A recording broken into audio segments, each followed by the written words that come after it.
What's going on, guys? It is officially the season starter. First morning of practice here. It's about 15 or so minutes from us being able to take off and get this thing started. So it's really kind of a cool feeling. I really don't know how to put it into words. Obviously, got a lot of work to do. You know, we are not happy. First call of today. We got a lot of work to do. Ready to get out here and kind of dial in Conroe and see what it's going to offer this week. You know, we've got some interesting weather coming in. It looks like the first day of the event, some really high winds, some rain, and I mean some like 1.5 inches of rain. So, you know, I'm already my wheels are spinning, trying to kind of develop not just a pattern, but something that's going to be fishable during all that weather on Thursday. So as always, it's you know, kind of an ever-changing battle and something that we're going to have to work through as the week develops, but I'm certainly looking forward to it.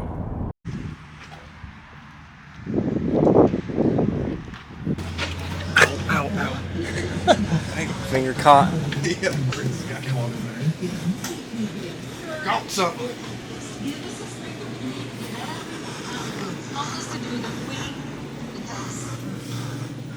Psych. Oh. Not going that way. You're going to the slot machine.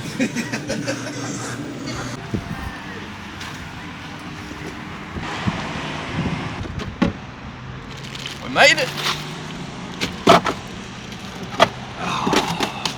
me bust this. Get a bit.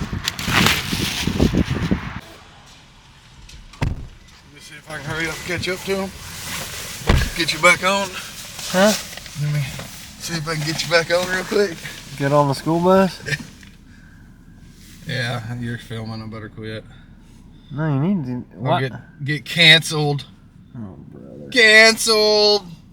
Tell you what, I'm super pumped about this new 921 Elite. Has got the absolute biggest rod locker storage I have ever owned. Like, for the first time ever, I feel like I need more rods just to fill my rod locker up. It's pretty awesome. I've never had a rod locker that I've honestly, truly been super pumped up about until now.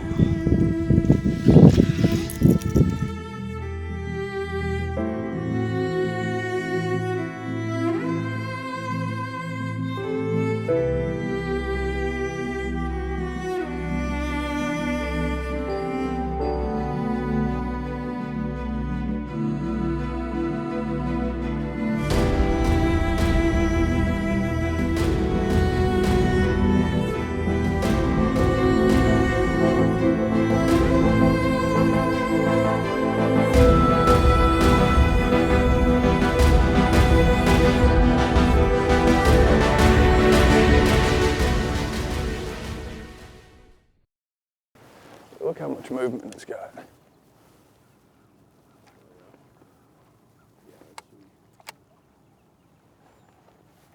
And the 4 makes it blow out. So if you want to run straight, but I think I could just take the 5 and just chop a bunch off and it'll do that again. Fired up this morning. Got me some sleep last night. Y'all missed it. But we got, we had to do some mechanicking last night. Not my favorite thing to do. However, I do feel good about our decision. I hadn't even put it in the water yet, but I like it. So it's really kind of interesting how this lake is playing. The shad in here are really small, and it seems like yesterday, if I could, right here under my butt, if I could find a bass and get a little bitty bait to him he would bite almost every time yesterday.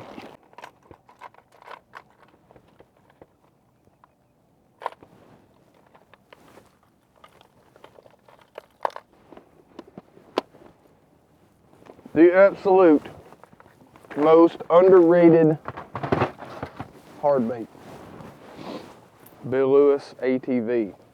What's cool about this square bill, I've actually replaced every single square bill that I own with this ATV. That's how confident I am in it. It's the only, I'm assuming that's ABS plastic, that truly hunts and acts like a balsa bait. I almost don't even want to call it a hunt. It's almost, it's almost like a wandering action. And man, they will eat that thing. Even what's cool is the bait does not even have to be making contact with the bottom to get a bite on that little square bill. I've caught so many fish before it ever even got to the bottom. A really cool little plug. The advent of a minnow and LiveScope has kept that from getting out. And I am all right with it.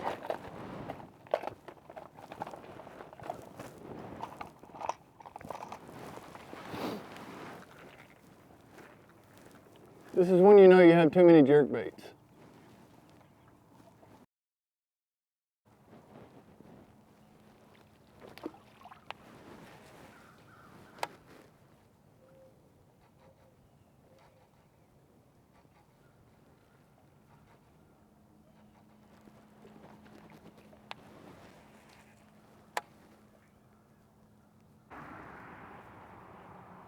Oh, Bufflehead. Boy, he'd be having a bad day on Reelfoot right now. Them boys don't call nothing.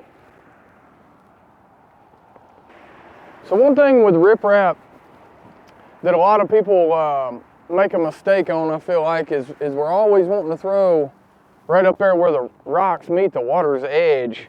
You can actually see on scope here, right where I just casted is where these rocks meet the bottom and it flattens out. So you can see, you pan out there and it's all clean bottom.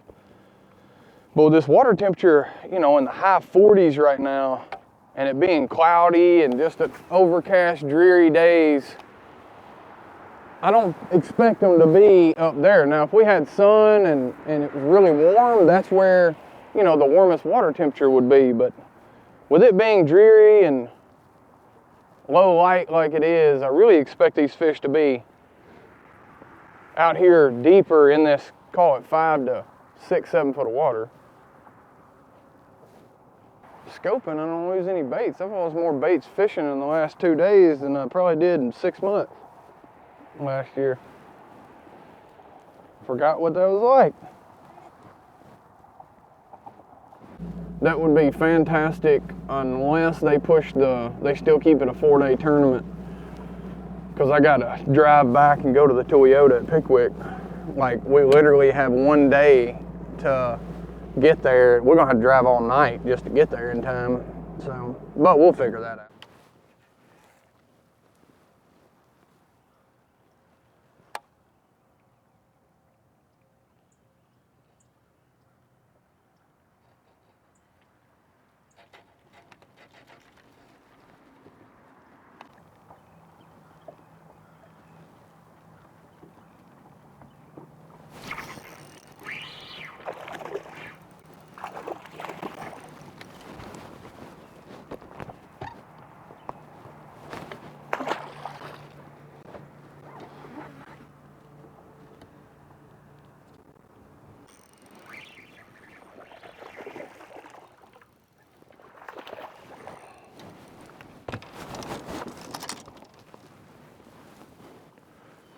Fish landing violation, 2-minute penalty.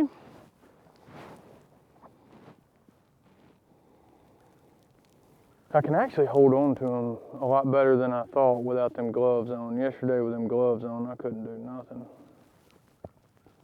There's 3 of them. I knew I was gonna get a bite. Oh, what I would do for this tournament to have been last year and me to be here. Because I'm telling you right now, we could put together, I think I legit have a shot at catching 100 pounds. If I had my scope all day.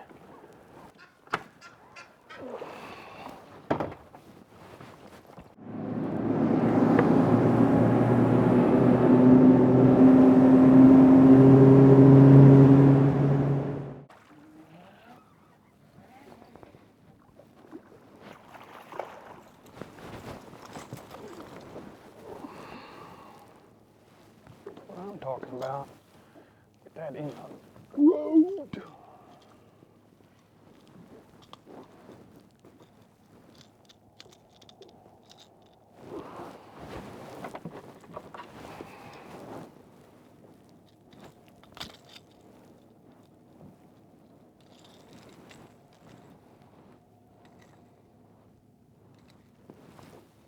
Another 3-pounder.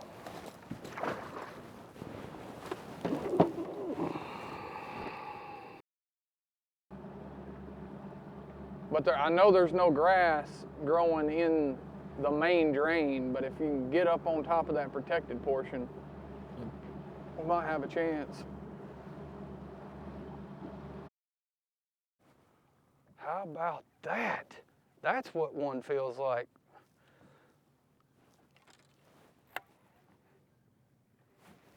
He's gonna jump on the other side. He's like a 2 1/4. Freaking choked it. Holy cow. Check that out.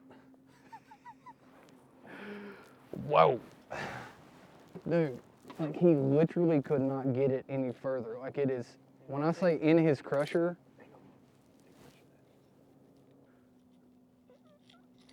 I'm just past the point.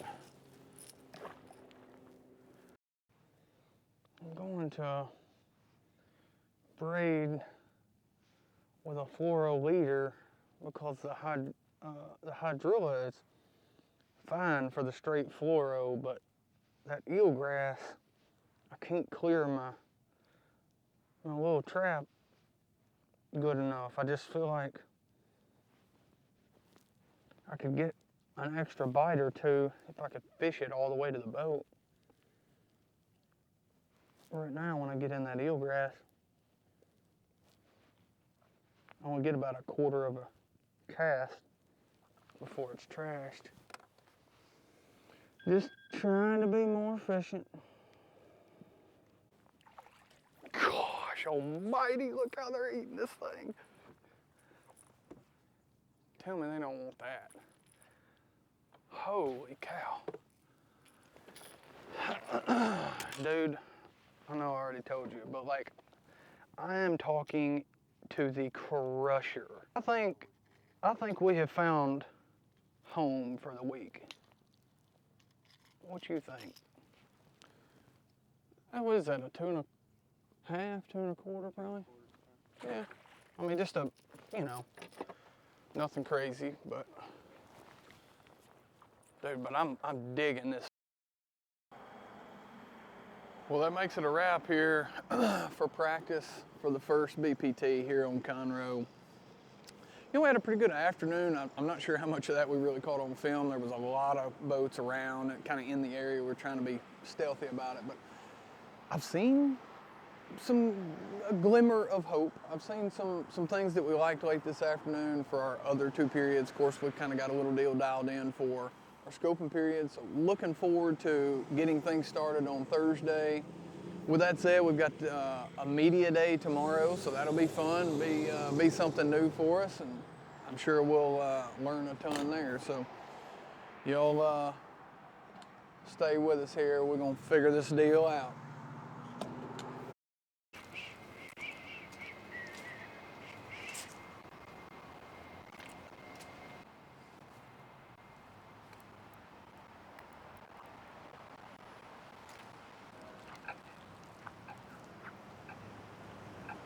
Pretty fired up. all the waiting and anticipation is almost over. Decisions at this point. Yes, sir. All right, I'll drop you one.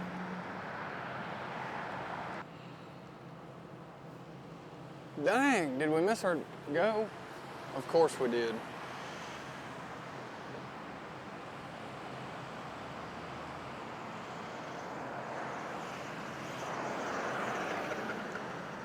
All right, you get it? That work? 6-minute walk away. Well, we're actually like across the street. I think it's the Conroe Tower. Isn't that it right there? Yeah. But you'll see there's some parking, street parking on the back, like around the opposite side of the parking garage. So yeah, it's all the work, all the effort. It's all coming to fruition.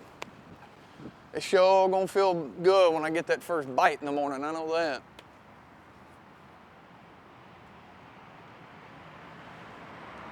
What's going on? How are you, bud? Josh. Yep, Jay Clarence. I'm the one. Hey, James. how are you, bud? Nice to meet you. Yes, sir. It's a funny story about Josh Bertrand. I was guiding a few years ago on Pickwick, and I had my customer go get the trailer like we always do. I was going to load the boat.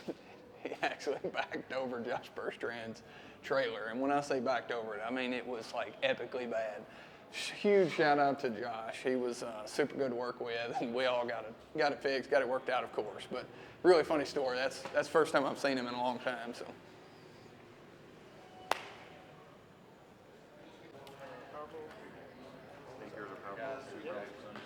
How are you, sir? I'm Joel. Doing great. Good to see you. Yes, sir. Good to see you. How are you, bud? Where you been all season, son? Shoot. Busy. Usually comes to duck hunts with me. He abandoned me this year. Ah. Yeah, we wasn't killing them good enough. No, here we go. I knew that was coming. Shoot, y'all. That'll be pretty good. 73 to 84 the next 2 weeks, and the full moon's the night before the tournament starts. It ought to be pretty good. Leesburg's good anyway. Yeah. I mean, everybody just kind of gets a bad rap, but when the weather's good, it's Yeah. We're going in probably the 2 week span that the Harris Sheen will be fun. 100%. Yeah. 100%. every damn fishing lake will be biting at something. Yeah. Well, good luck. Yes, sir. Let me take this one.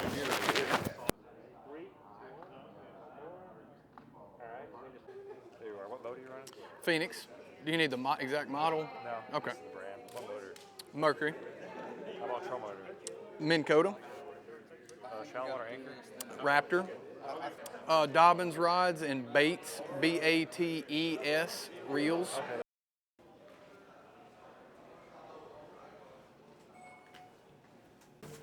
Lawrence. Yes, sir.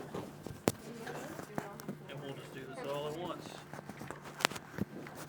So the first page is your W-9. Yes, sir. Just make sure that your social, if you're fishing under a business name or anything like that, we need to know that. But if you're fishing under your personal name, just check your social. Watch it. I think we've met before somewhere, but it has. Perfect.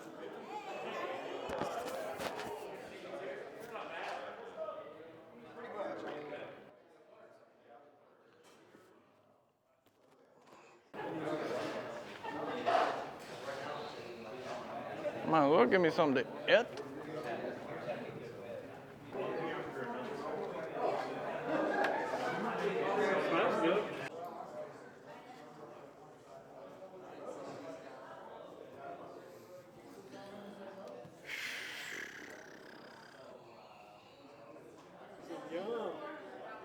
Heck yeah.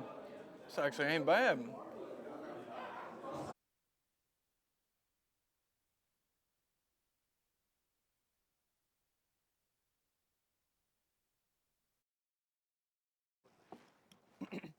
Dude, how about that freaking meeting? Oh my gosh. That was a long It one. was a lot to take in. It was. This is becoming really real. As soon as I saw the scarlet letter boxes, I was like, oh no. They aren't just myth The or time legend. is among They're us. real. Their reputation precedes them. Oh Precedes them. boy. Whatever. Dude, it's honestly, it's probably gonna take, what do you think, like 80 pounds to make the knockout round? Oh, I guarantee you. Yeah. Ain't no doubt. They always catch them. Dude, it's honestly probably gonna be incredible. My starting hole's probably gonna have at least like 11 boats on it. Is it really? Yeah, it is. It is. I think. But it's gonna be all right. That's before the locals start in too. Correct. Yeah, I think I think it'll be a good time though. We should catch them up. Do you think you're gonna catch any big ones? I better. I ain't caught none yet this week. I'm gonna catch me a begging tomorrow. How big you thinking? 7 on the money. 7 on the money. Are you serious? Calling it right now. Oh my gosh. There's no way, Right dude. I haven't seen now. a 7-pounder all week. You heard I've only it. caught 1 4 all week. I ain't caught a 4 yet. Dude, But I I'm caught a catching 4 7 on tomorrow. a crankbait. And honestly, I think there's a good chance like I'm probably going to catch like a 4-7 and then I'm going to catch another 4-7. Like freaking that's how my week's been, you know? And I don't get it. It's pretty incredible that it's been that way, but like realistically that's exactly what's going to happen. And dude, I guarantee you like 30 minutes before I pull in, I'm going to see Terry Scroggins, he's going to have to caught a 9-pounder. Like that's how my day's going to go. And I'm going to be like, well, we're cooked. This is all over. This is done. Tournament over. Ruined. Toast, he says. Realistically speaking, how much do you think you're going to have in the next 2 days? I'm Like gonna go realistically, be honest. 120 and a half. Are you for real? Heard it here. 120 and a half. Dude, there's no freaking way. Promise you. You can't do that on Hide this. and Like, this is watch. not Toledo Bend. Tie up to me. You didn't go to Toledo Bend last year. Pop you Freaking- some popcorn. You didn't see that, okay? Watch the show, my friend. Oh my gosh, whatever. That's It's about that's to the most go bullcrap down. thing I've ever. What, I'm gonna have 97-13? Is that freaking what's gonna Hey. happen? I bet. Dude, I'm gonna be honest. Sleeper pick for this tournament. Watch this right now. Mark Davis comes out and obliterates him. You seen all that grass? Oh, no doubt. He's figuring. I guarantee you he's sitting on a I bet he hammer doesn't hole. even turn scope on. He don't need it. He catches them without it. He just instinctually knows where they swim. Everywhere he goes. Unbelievable. And I dude. still can't find the rod that I want. It's really starting to make me mad now. Like, I have to have it. We're both making the top 10. We better. There's no way that doesn't happen. You think? Yeah, I'm pretty sure. I'm in. Count me I'm in, almost Captain. clairvoyant. That's how sure I am. Still not 10. Hey, way less. big ups to the mayor of Conroe, Texas, for giving us Dude, all he the gave juice. my honey hole away. Hey, listen. He had to do it, you know? And now we all have a starting spot. I've never. You know, I almost feel retrospective about this tournament right now, you know? How's that? I just like, I'm looking at the way it's setting up and it's like, it's almost as if I've already lived it. You know how that feels sometimes? Occasionally. I'm feeling that right now. Most of the time when you beat Like, me. there's no way we don't both make the top 10. And honestly, I think most of the boats are going to come out of Caney Creek. Shocking as it is. No way. Pretty sure I predicted that 6 weeks ago when I left here. And it was the only place that had any hydro in it. As pitiful as that is to say. Your favorite thing on planet Earth. Oh, yeah. Listen, I'm going to catch him out of the hydrilla the next 2 days, dude. Like, it's going to go I animalistic. thought we were telling people what we actually did do. No, this is just turning into improvisation. I'm gonna be honest, this is way more fun than actually like telling the real story. Like, It is. It's pretty comical. I concur. honestly, you need to do this for every tournament. Like, do like a hindsight Yeah, that's preview. right. Hindsight preview. That's so contradictory. That's the point. You can call it a hindsight preview though. It'd be funny. But that would be really funny. That is cute. I like it. Well, say your final deal. We go out, we hit the water tomorrow morning for the first day of the qualifying round, and I'd say it's going to be a banner day. It's going to almost set some records for sure. We're going to use scope for 2.5 hours, and honestly, I think that of the 60-something boats that are in this field, I think that 38 of them will use it in the first period tomorrow. Yep. I agree with that. And the first period is just going to be torrential, dude. It's going to be like it's going to be a shocking, scarring experience. It's going to hang with us the rest of the season. That's guaranteed. The only thing that's going to be more scarring than that is finishing up your forward period and knowing that you're going back to Never Never Land. I'm going to be honest, man, like, we all talk about scope and, oh, scope this, scope that, and how many fish we're going to catch on scope. Honestly, I think, like, Takahiro and Mark Davis and Nickelburn are all going to slaughter them in the back of Keeney tomorrow. Oh, no question. Yeah. Like, on a chatterbait. Well, yeah. Is there anything else throwing the grass? Besides a brush hog? Yeah, but, like, we're talking a brush hog on, like, what, 1/8 ounce weight? Right. Yeah, okay, pal. I ain't caught a big one. I haven't caught a big one all year, technically. So I think it's time. I think I'm gonna catch me a 7-0 in the morning. Probably gonna be about the 4th bass I catch. I'm feeling it. I'm gonna talk it into happening. You're going to have to catch that to keep up with me. Cause I need like 4 or 5 of them. I bet I'll be, like, I need a after 7, the a scope 6.5, a 6, and like 72 3-pounders to keep up with you. Let Gil close it out. I close them all out. Let's do it different. hello, friends. We've gathered here today upon the eve of the opening round of the 2025 Bass Pro Tour season. We're going to go out. We're going to exceptionally reel on some bass tomorrow. It might be a good time. It might be a great time, even perhaps. But regardless of any of that, bassing must be done tomorrow. And we're going to go do it. So stay tuned. They're going to get reeled on very shortly. I feel like I'm just listening to an Animal Planet documentary.